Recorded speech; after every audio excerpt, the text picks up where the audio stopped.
Hello hello hello নমস্কার সবাইকে। তো কেমন আছেন আপনারা? আশা করি সবাই ভালো আছেন। তো আজকে আমার ঘরের রেসিপি হচ্ছে কচুর ছড়া দিয়ে মাছ দিয়ে আলু দিয়ে একটা তরকারি।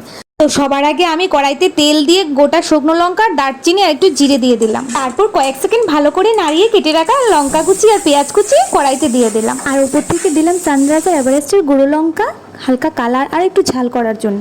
আর আপনারা চাইলে নাও দিতে পারেন। এবার কি হবে?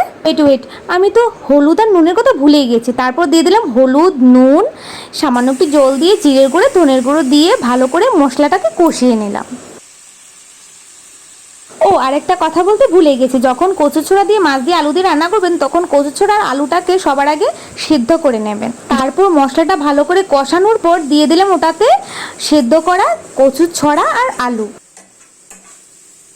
তারপর ওগুলো ঢেলে দেওয়ার পর আরও কিছুক্ষণ ওগুলোকে মাখিয়ে ভালো করে কষিয়ে নিলাম। তারপর ওগুলোকে ভালো করে কষে যাওয়ার পর উপর দিয়ে জল ঢেলে মাছের পিসগুলো দিয়ে দিলাম, দিয়ে ভালো করে ঢাকা চাপা দিয়ে দিলাম। তারপর বেশ কিছুক্ষণ ঢাকা চাপা দেওয়ার পর ঝোলটা যখন টান টান হয়ে গেছে দিয়ে দিলাম উপর থেকে কিছু ধনেপাতা। অ্যান্ড দেন আমাদের মেনু রেডি। তো বাস গরম গরম ভাতের সাথে ট্রাই করে দেখবেন, খুব ভালো লাগবে। তো আজ এই পর্যন্তই, পাশে থাকার জন্য ধন্যবাদ।